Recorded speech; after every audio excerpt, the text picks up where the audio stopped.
Assalamu alaikum. Welcome everybody. Welcome to the Future Hospitality Summit, and thank you from the bottom of our hearts for joining us physically here today and tomorrow. For those of you that don't know me, I'm Jonathan Worsley, and this was me yesterday morning. It was a tough game of tennis, that's for sure, in the hot heat at 7 a.m. in the morning. We're going to be providing those, showcasing those winners later. Our theme, as you know, is Lead the Change. And to be honest, I could not be more proud of my team, my speakers, my advisory board, and everybody in the room and at this conference for taking the lead, for showcasing innovation throughout this conference. So thank you for doing that, and thank you for jumping in. Now, one of the reasons we are using FHS, the Future Hospitality Summit, is that we believe we need to look at the future. So we still keep AHIC, we keep GRIF, they're part of FHS, and I'm delighted to have that focus and for us to innovate. Now, each of you has an opportunity to contribute to solutions, and we wanted this event to showcase sustainability, diversity, innovation, and youth. So, before I tell you a little bit about FHS, I wanted to look at some global figures, some well-known, others not, and how they have or are leading the change. So my first is the founder of Patagonia, Yvon Chouinard, who just last week said that any profits not reinvested in running the business will go to fighting climate change. Patagonia's website now states, Earth is our only shareholder. If we can just have this video. Our customers buy Patagonia product because they like the values behind the company. That's 10% of the people. The other 90% buy our products because they like the color or they like the style. So if you wait for the customer to tell you to green your company, you're way too late. So if you wait for the customers, you are way too late. Steve Jobs also said, don't let the noise of other opinions, drown out your inner voice. On the green issue, we have a bank of sessions on sustainability.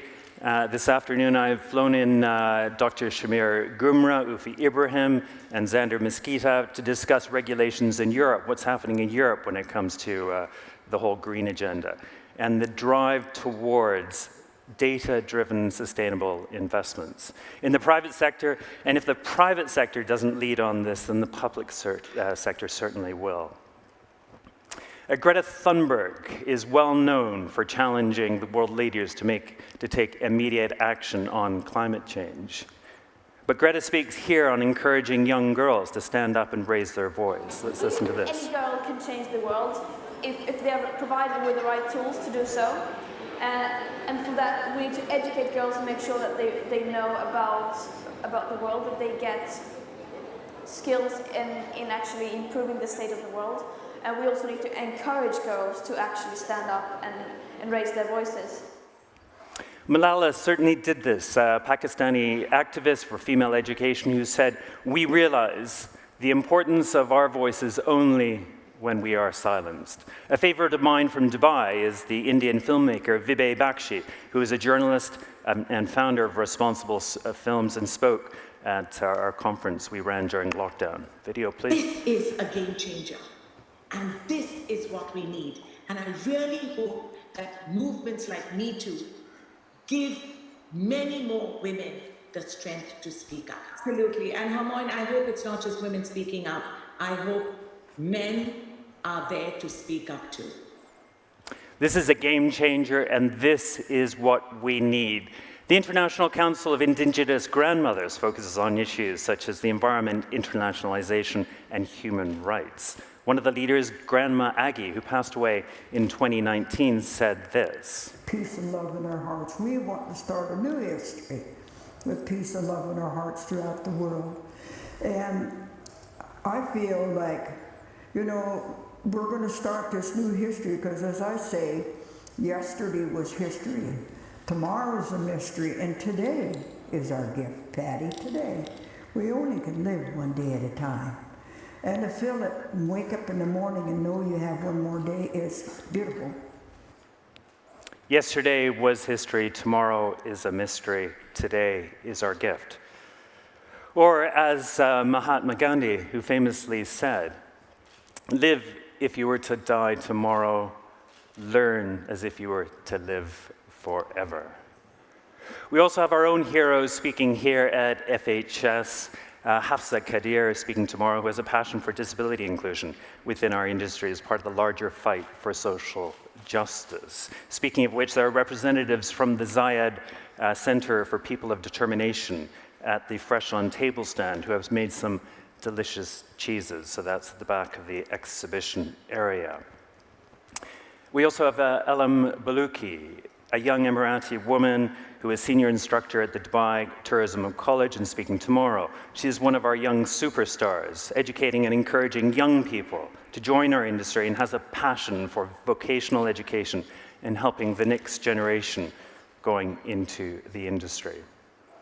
And then the amazing Asio Riccio, who is the founder of Evolving Women and Nia Coffee. Both organizations are based in Dubai and aim at supporting the development of unemployed women from underprivileged backgrounds in Africa and women farmers in developing countries. She has won our Be the Change Award, which will be presented by His Highness Sheikh Ahmed bin Zayed Al Maktoum tomorrow. You inspire us all, so many congratulations. But then there's Paul Grieb and Stella Vandertour from the Hotel School, The Hague, for your dedication and passion with the Sustainable Hospitality Challenge, which now today has over 40 universities from around the world competing. And huge congratulations to them for their passion for encouraging young kids to present to us, as they did yesterday. The winner was selected and will be presented later this afternoon. The five sessions that we saw yesterday were truly amazing. So I look forward to hearing about the winner this afternoon. Now, can I hear it from all these superstars, from all of you, and for those competing in the challenge, please just show your appreciation.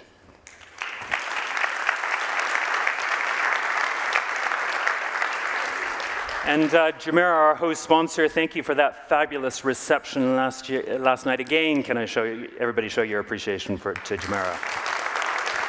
We've got the EMAR reception this evening at the address Fountain Views. That's going to be a really special event, so make sure you're there.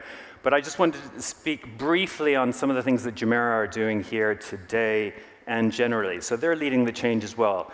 They're eliminating single-use plastic water bottles through the introduction of on-site water filling systems and filtration systems throughout the resort and throughout the group, and they're prioritizing local sourcing wherever possible to eliminate emissions otherwise produced through global transport. For FHS here, 80% of all the produce here comes from the UAE for this culinary experience, which is extraordinary. Oysters from Dibba Bay, honey from Hatta, camel cheeses, local cherry, chicken and fresh vegetables from vertical farms and farms across the country. 44,168 food miles have been saved by sourcing locally, which has saved 288 kilograms of carbon emissions, and this can all be tracked on the Fresh on Table app. So sustainability is also extended to the education arena, where Emirates Academy has bought their food truck. So their food truck is outside past the Hilton and Jumeirah stands, and they've got these wonderful, innovative Arabian-themed menus, again, all locally sourced as well. So just a quick one on our sponsors. Thank you to all our sponsors. We just wanted to highlight a bear. You may have seen a bear wandering around the room, around the conference during the last day. You'll continue to see that.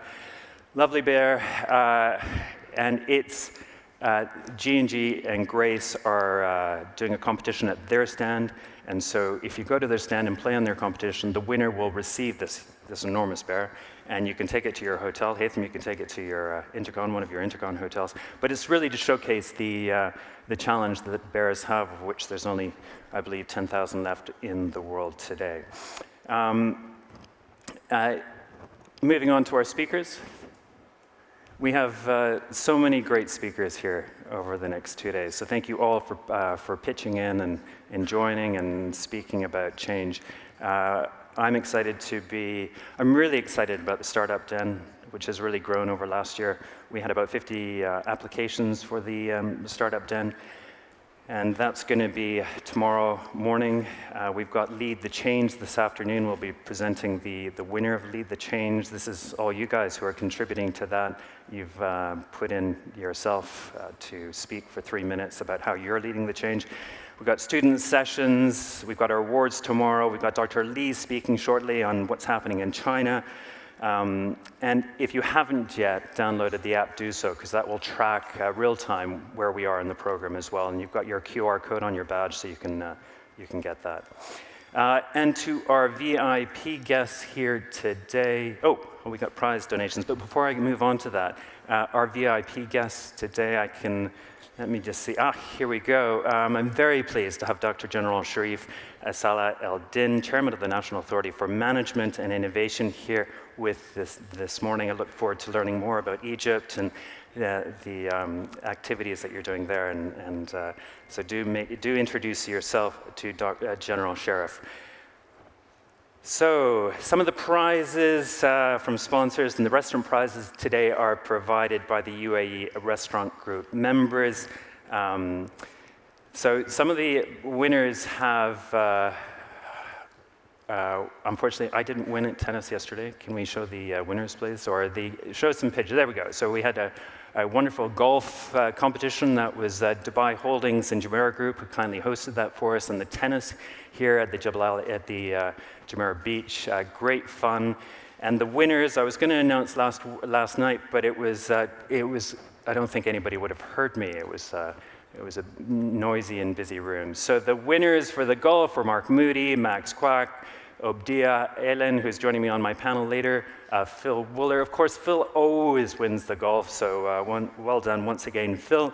And for the tennis, Anan and Rishad, congratulations. So that's what you've won, some great prizes.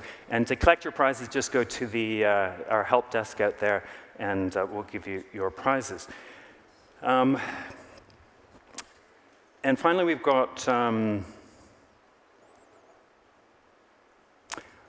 also got some prizes under some seats here. So if everybody can just check under their seats. Now this could be a bit difficult because not all the seats are taken. But if you can just check around, there should be an envelope under your seat. And it's going to be really embarrassing if no one picks up an envelope. So you might want to look at the next seat beside you or around you.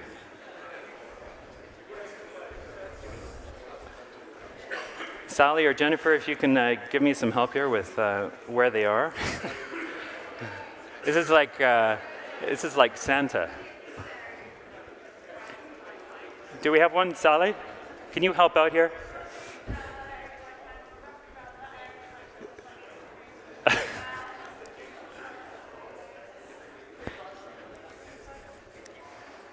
Okay, you got to work hard at this, guys. Come on. Okay, so you need to go to the help desk to pick up. Once someone finally finds this amazing prize, but one of them, can I tell you, one of them is a fabulous prize because it was actually designed and manufactured by my son, so it's pretty special. Anyway, it's a beautiful knife, but what he does is he takes plastic rubbish from celebrity chefs and he makes these wonderful handles. They're lovely colors, and then use recycled steel from Sheffield in the UK for these knives. So anyway, I brought a few down, and I was surprised that I got through, actually, on Emirates with these rather large knives. But anyway, I did, and you'll find a knife underneath it, or the ticket underneath. So anyway, that's it from me. But before I do, I think it would be, we can't not just mention Queen Elizabeth II, who for many of us around the world has set an example of balancing tradition and change through her silent and elegant leadership. Through her role as a sovereign, prevented her from taking sides in public stands on issues, but she always worked within the confines of her role to try to bring people together. Community is the root of any lasting change, and I hope that today we can find inspiration amongst one another to take our own steps forward as leaders of change. And now, if I can bring to the stage our wonderful MC, who is going to guide us through the next 2 days. Please welcome the journalist, editor, and corporate communication expert, director of content in Gemma Greenwood. Gemma, thank you.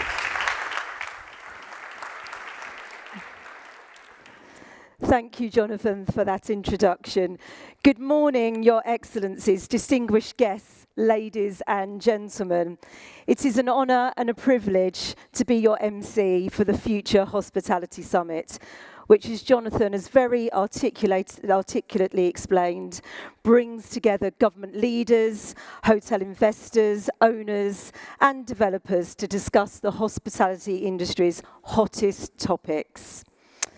Under the Lead the Change theme, we'll be throwing the spotlight on sustainability, technology, talent, investment, innovation, the continued post-pandemic recovery, and much more. You'll hear from the region's most respected and experienced hospitality figureheads at more than 40 sessions across 4 stages, with the idea being that we all leave here inspired to lead the industry's change.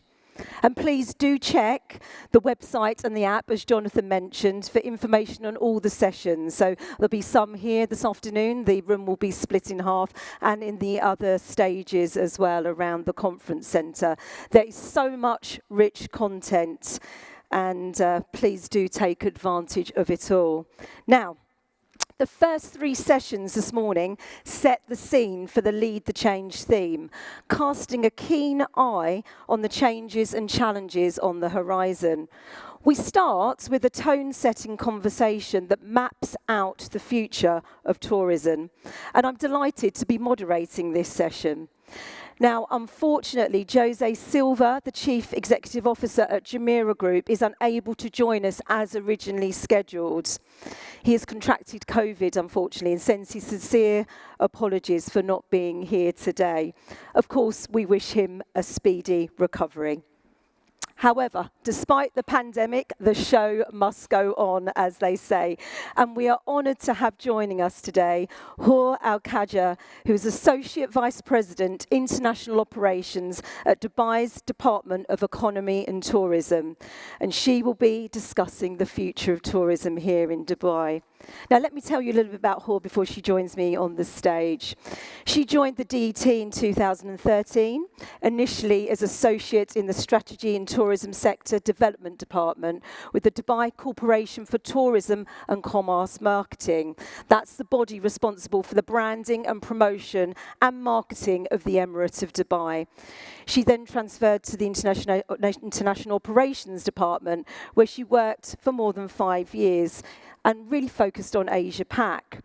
And she played a pivotal role in driving inbound China market strategy too. And that saw the market's importance soar from 11th position to the 5th most important source market globally. She's an experienced speaker, speaking at events such as these, and we're delighted to have her join us. So, ladies and gentlemen, please join me in welcoming Hur Al-Khaja to the stage. Thank you, Hur.